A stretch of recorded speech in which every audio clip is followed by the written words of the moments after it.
started in 1885. Today I'm going to be talking about the concept of neuroticism. Neurosis is a set of coping strategies that an individual develops in response to interpersonal and societal conflicts. Neurotic individuals experience a considerable amount of anxiety and may develop various defense mechanisms to deal with their underlying insecurities. This anxiety is experienced by individuals in their early interactions with their caregivers.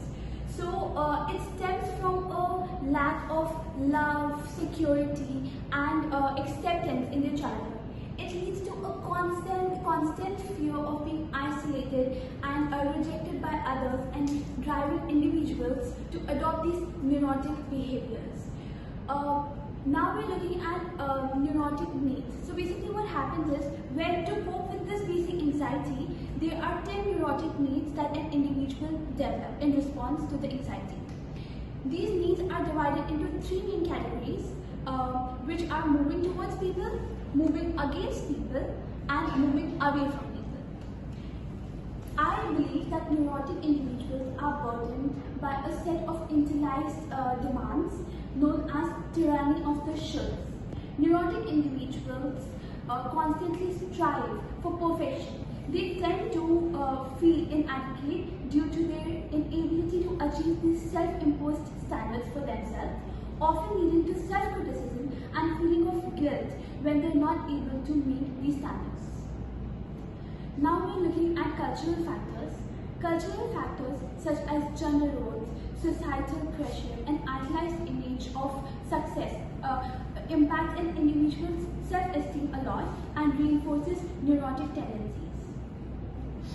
Last but not the least, feminine psychology theory that I propose challenges the traditional Freudian view of female development and understanding of women's psychology. I propose women envy as a response to men's envy of women's reproductive capabilities. My idea focuses on the impact of cultural factors, interpersonal relationships, and the search for self-actualization, highlighting the importance of considering these aspects in the study of women's mental health and well-being. Alright, that's all for today's class. Thank you.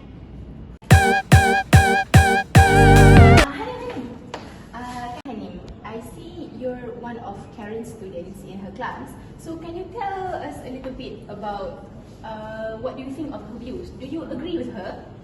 Yeah. But by the way, my name is Horney, not Karen. Okay. Sorry. So, yes, I totally support Karen Horney's view in feminine psychology. Sigmund Freud was biased with his masculine-minded psychology view. Hence, it is only right that women have our own view in psychology.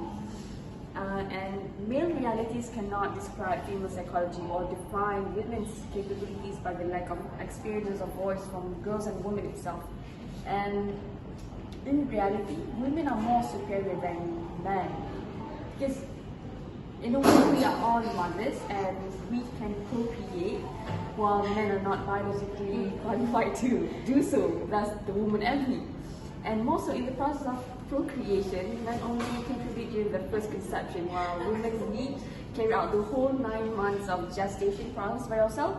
Their masculinity is nothing compared to our ability to ensure the continuation of mankind. So without us women, men will cease to exist. And even in parenting, mother plays the most parenting role during the children's initial, as the mother is the source of food, right? And the mother will nurse the child every single day for 3 years, and the mother's milk contains every nutrient the child needed accordingly. Thus, the children will find the mother more important compared to their father. And so I believe that the view of men in feminine psychology is not necessary, as they don't understand us as we do ourselves. Thank you for that, Honey. Hi, Sarah. I just talked to your classmate, Honey, and it seems that she supported Karen's views. How about you? What do you think? I brutally disagree with Hani because Islam as a religion emphasizes the equality of all individuals and affirms the words of both dignity, men and women. So, even mentioned in several verses in the Quran, it emphasizes that both men and women were created from a single soul and are equal. So, for example, in Surah Al-Hujurat, it states that, "O mankind, indeed we have created you from male and female and made you peoples and tribes that you may know one another.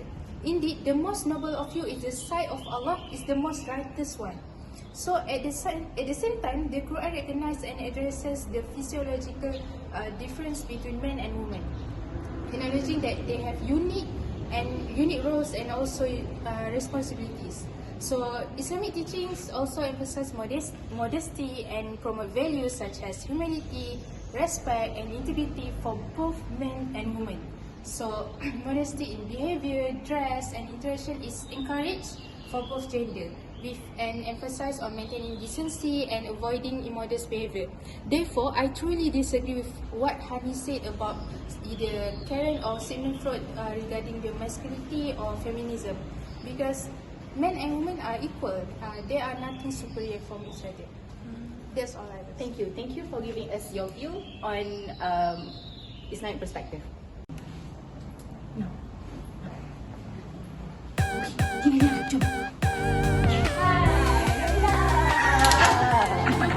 Okay. So I already heard about Karen's view on feminine psychology, and she also mentioned about neurotic needs. What do you think about that? What's your view on that? I think I 100% agree with Karen's theory of neurotic needs because this theory is very holistic theory. Her theory understands human behavior, emphasizes the importance of considering social, cultural, and interpersonal factors. Karen's also acknowledged the interconnectedness of various aspects of an individual's life, including their relationship, cultural environment, and internal psychological processes. She believed that personality should be understood as a whole, taking into account both individuals' internal conflicts and their external circumstances. Also, she emphasized many different ways of coping that people use to deal with their neurotic needs. So, like seeking approval, aiming for perfection, and avoiding conflict, right? Yeah. So, people can acquire insight into their patterns of behavior and discover better options by knowing these coping mechanisms. Not just that, Karen's theory also encouraged individuals to engage in self-exploration. So by becoming more aware of our own neurotic needs and patterns, we can take steps towards personal growth, increase self-acceptance, and improve our mental health. So why are we resisting this excellent theory? Okay. Thank you. Hi, Ati. Okay, Ati, I want to ask you a few questions. Okay, do you agree with Karen's neurotic needs perspective? What do you think about it in Islamic perspective? I do agree with Karen on her ideas on neurotic needs, but I want to add some perspective, some Islamic perspective.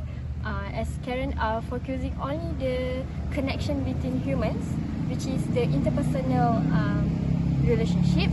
I would like to emphasize the Islamic, where in Islam we also focus on the connection between you and Allah, between you and your Creator, as it will help us to prevent us from being affected by people's attitude toward us. Allah also had said in the Quran, Surah Arad, verse 28, "Those who believe and their heart reassured by the remembrance of Allah, surely their heart will find comfort." So, do improve your connection between you and your Creator, as it can prevent the basic anxiety, which lead to the depression, the loneliness, and self-esteem issues. That's all. Thank you, Ati. We have one more to interview. Come. Miss Dina? Dina? Oh my God. Sorry for bothering you. Just one more last question. Okay, so I understand you're the class rep for Karen's class, and she already talked about psychoanalytic theory. So what do you propose a new perspective that integrates both Islamic and Western views? For me, I would say that we should emphasize the social and cultural context during childhood. Instead of only focusing on the unconscious, we should acknowledge that gender roles as well as social expectations plays a big role in students and everyone's psychological process. So next, when I think about Islamic teachings, I will say that we should all emphasize gender equality within Islamic teachings. This includes justice, which is adil, compassion, as well as balance, wasatiyah, shumuliyah. Alhamdulillah. Alhamdulillah. So regardless, everyone should be have equality for them. So I would say that we should everyone advocate for the empowerment of women's rights within the framework of Islamic principles. So that is my opinion. Thank you. You can continue. Okay. Thank you. That, everyone, concludes our exclusive interview on Karen Horney's psychoanalytic theory on both Islamic perspective and Western perspective. Stay tuned, everyone. Woohoo! That's all from us. Thank you.